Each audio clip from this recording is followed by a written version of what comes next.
अस्सलाम वालेकुम, मैं हूँ इकरा हारिस और आप देख रहे हैं फुल स्टॉप। आप जानते हैं इससे पहले इस प्लेटफॉर्म को हमने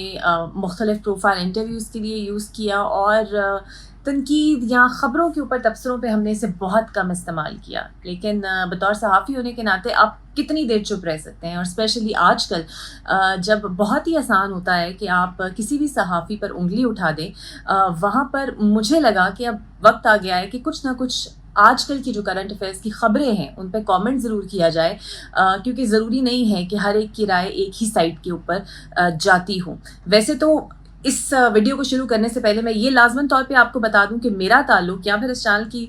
मेरे साथ जो साथी हैं उनका किसी भी सियासी पार्टी से कोई गहरा ताल्लुक़ नहीं है। हो सकता है इस वीडियो के बाद आप में से कई लोग मुझे लिफाफा सहाफ़ी कह दें या फिर ये कहें कि मैं उनके पे रोल पे हूँ। तो इस बात को मैं पहले ही क्लियर कर देना चाहती हूँ कि मैं किसी भी सियासी पार्टी की साइड पे नहीं हूँ। मैं सिर्फ पाकिस्तान की साइड पे हूँ और वही बात करूँगी जो एक आम पाकिस्तानी होने के नाते मुझे भी इफ़ेक्ट करती है। तो पहले मैंने सोचा कि बहुत सारी वीडियोस, बहुत सारे इश्यूज़ हैं जिन पर बात करना ज़रूरी है, लेकिन एक सबसे ज़्यादा क्रिटिकल इशू, क्योंकि मैं आजकल मॉर्निंग शो भी करती हूँ और सोशल इश्यूज़ भी मेरे सामने आते हैं, ट्रेंड्स को भी फॉलो करती हूँ। अगर आप नोट करें तो हमने देखा कि 14 अगस्त हो या फिर 23 मार्च हो, सोशल मीडिया आप जब ओपन करें तो कायद आज़म रहमतुल्लाह अलैह की तस्वीर के साथ इमरान खान साहब की तस्वीर उनके फॉलोअर्स बहुत शेयर करते हैं, और कभी कभी ऐसे मीम्स ही बना देते हैं कि जब उनकी हुकूमत गई तो कायद उदास थे कि इमरान खान साहब चले गए, और ख़ुद इमरान खान साहब अपने जलसे में जब भी तकारीर करते हैं कायद आज़म का बहुत जिक्र करते हैं, तो इमरान खान साहब कहीं ना कहीं ये ज़रूर समझते हैं कि शायद उनका दर्जा जो है वो कायद आज़म रहमतुल्लाह अलैह के बराबर है एज अ पॉलिटिकल लीडर। मैं ये चाहती हूँ कि आज हम थोड़ा सा पर्सनालिटी एनालिसिस करें और ये जानने की कोशिश करें कि क्या वाकई इमरान खान साहब कायद आज़म की तरह हैं, क्योंकि जितना खान साहब उनका नाम लेते हैं मुझे इसमें कोई शक नहीं है कि आने वाले किसी भी जलसे में खान साहब ये भी समझ लें और अपने फॉलोअर्स को बता दें कि शायद वो कायद आज़म से एक बड़े लीडर हैं। जिस तरह कायद आज़म ने बड़े सगीर के मुसलमानों को आज़ादी दिलवाई, खान साहब हमें अमरीका से आज़ादी दिलवा रहे हैं। तो कोशिश करते हैं, वैसे तो नहीं करना चाहिए क्योंकि कहाँ कायद आज़म और कहाँ इमरान खान साहब, लेकिन पर्सनालिटी एनालिसिस करना तो हमारा हक है और वो हम ज़रूर करेंगे। तो कायद आज़म की बात कर लेते हैं। तो कायद आज़म ने तो जहाँ पर नेहरू और गांधी से टेबल पर बैठ के मुज़ाकरात किए, टेबल टॉक्स की, उनके साथ भी बैठे, उनके साथ भी मिले जो कि उनके सख्त नाकिद थे, तो खान साहब तो उनसे सलाम करना गवारा नहीं करते, हाथ मिलाना नहीं चाहते। जब वो हुकूमत में खुद प्राइम मिनिस्टर थे तब भी वो उन्हीं लोगों से बात करते थे जो उनके पसंद के हैं, और उनसे नहीं करते थे और बात करना भी नहीं चाहते थे जो उन्हें मिसाके मईशत की दावत देते थे। आज वज़ीर आज़म तब्दील हैं, अब अपोजिशन लीडर खुद वज़ीर आज़म है, उनसे भी वो बात नहीं करना चाहते। यानी खान साहब सिर्फ उनसे बात करना चाहते हैं जिन्हें वो न्यूट्रल्स कहते हैं, ताकि वो उन्हें मनाएं, उनके तरले करें और उनसे बातचीत करें। यानी खान साहब सिर्फ उनसे बात करते हैं। तो पहला तो एक लॉजिकल डिफरेंस यही आ गया कि कायद आज़म ने कभी भी इम्तियाज़ नहीं रखा अपने नाकदीन के साथ और बात करने के साथ। दूसरी बात और दूसरा बड़ा मेजर डिफरेंस, खान साहब ये चाहते हैं कि वो जो कह रहे हैं उनके फॉलोअर्स वही करें और जो मुखालिफिन हैं वो ज़मीन बोस हो जाएं, जबकि कायद आज़म ने कभी ये नहीं कहा कि मेरे तमाम जो मुखालिफिन हैं वो नीस्तो नाबूद हो जाएं। वो अपनी जगह मौजूद रहे और कायद आज़म ने रास्ता बनाते बनाते पाकिस्तान को आज़ाद करा दिया। लेकिन हम खान साहब की बदौलत अब तक अमरीका से आज़ादी हासिल नहीं कर सके जैसा वो बता रहे हैं। एक और अहम फ़र्क जो मैं चाहती हूँ कि वो आप समझें कि जब हम ये अपने फॉलोअर्स को ये कहते हैं कि उनकी तकलीद करें, और बेशक इमरान खान साहब एक बहुत पॉपुलर लीडर हैं, लेकिन जो अंधी तकलीद खान साहब करवा रहे हैं और जिनकी फॉलोअर्स में कोई लॉजिक नहीं है, कायद आज़म को फॉलो करने वाले, चाहे वो कोई अनपढ़ शहरी ही क्यों ना हो, चाहे उसे कायद आज़म की इंग्लिश समझ आती या ना आती हो, लेकिन उसे ये ज़रूर समझ आ रहा था कि उनका कॉज एक है, लेकिन इमरान खान साहब का क्या कॉज है ये भी अभी तक लोगों को पता नहीं चल पड़ा।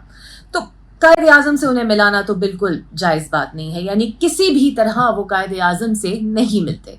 अब सवाल उठता है कि अगर कायद आज़म से नहीं मिलते तो कोई ना कोई तो शख्सियत होगी ऐसी पाकिस्तानी सियासत में, शायद खान साहब की सिमिलैरिटीज़ उनसे हों। तो एक ऐसी शख्सियत ज़रूर मेरे जहन में आई जो मैंने सोचा कि मैं आपके साथ शेयर करूं, और जिस तरह हमने कायद आज़म की पर्सनालिटी एनालिसिस किया खान साहब के साथ, जब मैंने उनको सामने रखा तो मुझे खान साहब और उनमें बहुत सिमिलैरिटीज़ नज़र आई। आपको याद होगा वो दौर जब 3-3 घंटे न्यूज़ स्क्रीन्स के ऊपर एक शख्स की तकारीर चला करती थी खान साहब से पहले, और वो तकारीर भी टेलीफोनिक तकारीर होती थी, और वो तकारीर होती थी अल्ताफ़ हुसैन साहब की।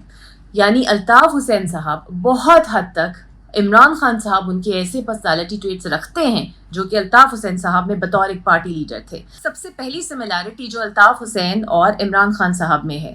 آپ کو یاد ہوگا کہ اگر کوئی نیوز چینل تھوڑی دیر کے لیے بھی ان کی تقریر بند کر دیتا یا ایڈز چلا دیتا تو فوراً سے پہلے انہیں یہ دھمکی دی جاتی تھی کہ آپ کے چینلز کو بند کر دیا جائے گا، آپ کے چینلز کو کوئی کاروبار نہیں ملے گا، آپ کی ایڈورٹائزنگ نہیں ہوگی. اور خان صاحب کے خلاف اگر کوئی چینل بولے تو خان صاحب بھی جلسوں کے اندر اس چینل کو نشانے پر رکھ لیتے ہیں، اور صرف وہی نہیں، ان کے پارٹی کے جتنے بھی لیڈران ہیں وہ بھی اس چینل کو نشانے پہ رکھتے ہیں. تو پہلی سملیرٹی تو یہ ہو گئی. دوسری سملیرٹی کی جانب جناب چلتے ہیں.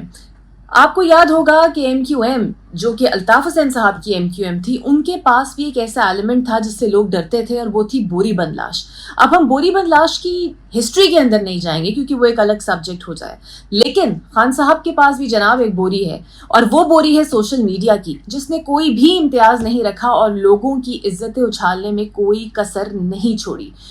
اس کے اندر کوئی بعید نہیں ہے کہ اس ویڈیو کے بعد شاید ہمارے لیے بھی برے کامنٹس آنا شروع ہو جائیں، مجھے بھی گالیاں پڑنا شروع ہو جائیں، یا میری بھی کریکٹر اساسینیشن شروع ہو جائے، بیکاز یہ ٹریننگ ہے پی ٹی آئی کے فالوورز کی. اور افسوس کے ساتھ کہنا پڑتا ہے کہ آپ جب بھی پاکستان تحریک انصاف کے لیے ٹرینڈز اٹھائیں، آپ ان کے فالوور سے ذرا سی بات کر لیں تو نہ تو ان کے اندر تحمل نظر آتا ہے، نہ ٹالرنس نظر آتی ہے، اور نہ پیشنس نظر آتی ہے. تو جس طرح کی بوری خان صاحب کے پاس ایک میڈیا کی صورت میں ہے، اس کا پروف جو ہے وہ آپ یہاں سے لے لیجئے کہ ہماری جو خاتون اول رہی ہیں ان کی جو آڈیو لیک ہوئی، اس کے اندر بھی صاف ظاہر ہے کہ کس طرح ایک ہتھیار کے طور پہ خان صاحب اپنے اس سوشل میڈیا کو استعمال کرتے ہیں.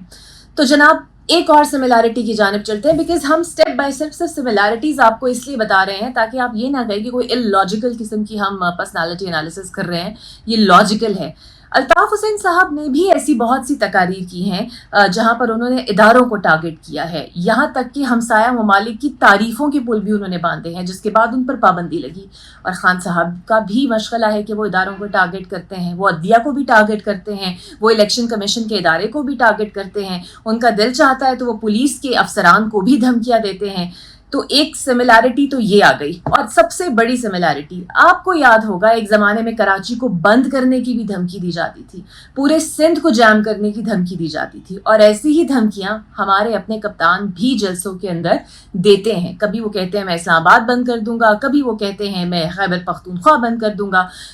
یہ یہاں پر بھی آپ دیکھیں دونوں لیڈرز جو ہیں وہ دھمکیاں بھی ایک سی دیتے ہیں. اس کے علاوہ تھوڑا سا آگے چلیں جناب تو پابندی کی بات کر لیتے ہیں. مجھے لگتا ہے کہ پیمرا نے بہت زیادہ ہلکا ہاتھ ابھی خان صاحب کو دکھایا ہے، کیونکہ الطاف حسین صاحب کا نام اس ایک تقریر کے بعد پوری میڈیا سکرین سے ہٹ گیا اور اب تک نہیں چلایا جاتا. نواز شریف صاحب نے تقریر کی، ان کی تقاریر اور ان کی تصویر تک کو بین کر دیا گیا، ان کی بیٹی کو بین کر دیا گیا، لیکن خان صاحب کی تقاریر ریکارڈڈ چل بھی سکتی ہیں، خان صاحب کی تصاویر بھی چل سکتی ہیں، اور سب کچھ ہو سکتا ہے. آپ اندازہ کریں کہ اگر آپ اپنے آپ کو قائد اعظم سے ملا رہے ہیں illogical طور پہ، تو لاجیکل طور پر آپ الطاف حسین صاحب سے کتنے ملتے ہیں. بس اب خدشہ اس بات کا ہے کہ انجام کہیں ویسا نہ ہو جائے جیسے کہ الطاف حسین صاحب کا ہوا ہے. بہرحال تھوڑا سا آگے بڑھتے ہیں. یقین جانیے کہ اس ویڈیو کے اندر مجھے خان صاحب سے کوئی ذاتی اختلاف بالکل نہیں ہے، کیونکہ جہاں پر ایسی بہت سی غلطیاں وہ کر بیٹھتے ہیں، ان کے بہت اچھے اچھے کام ہیں، جس طرح کینسر ہاسپٹل ہے، میرا خیال ہے پوری قوم کو انہیں دعائیں دینی چاہیے. لیکن یہاں پر ایک بہت اہم ذمہ داری خان صاحب پر بنتی ہے، وہ یہ کہ اگر وہ اتنی پاپولر شخصیت ہے اور اندھی تقلید کرنے والے فالوورز ان کے یہاں پر موجود ہیں، جو خان صاحب کہتے ہیں دن ہے تو وہ دن سمجھ لیتے ہیں، خان صاحب کہتے ہیں رات ہے تو رات سمجھ لیتے ہیں، تو خان صاحب کی ذمہ داری ہے کہ ان فالوورز کی ذہنی تربیت کریں. کیونکہ جس طرح کی مثالیں انہوں نے ہماری نوجوان نسل کے لیے رکھی وہ انتہائی غلط ہے، جن میں فیاض الحسن چوہان بھی ہمیں نظر آئے، شہباز گل بھی نظر آئے، اور اب شہباز گل صاحب کے ساتھ جو ہو رہا ہے وہ بھی ہمیں نظر آ رہا ہے. تو خان صاحب کو اپنی سلیکشن آف پرسنالٹیز پر اہم طریقے سے غور کرنے کی ضرورت ہے، کیونکہ خان صاحب کا مزاج بھی کسی ایک آدمی پہ نہیں ٹھہرتا. ایک زمانہ تھا جب انہیں ترین کے ساتھ ان کا قریبی لگاؤ رہا، پھر علیم خان تھے، اور بہت سے ایسے بڑے نام تحریک انصاف کے تھے جو اب خان صاحب کی لسٹ میں نظر نہیں آتے، لیکن نظر وہ آتے ہیں جنہوں نے سوشل میڈیا پر طوفان بدتمیزی مچایا ہوتا ہے. تو خان صاحب کی ذمہ داری ہے کہ اس طوفان بدتمیزی کو روکے، کیونکہ ہمارا ملک اس کا متحمل نہیں ہو سکتا. اور خان صاحب کی اگر اتنی پاپولیرٹی ہے اور اگر وہ اسے پازیٹیولی یوز کریں تو یقین جانیے بہت کچھ اس پاکستان میں بہتر ہو سکتا ہے.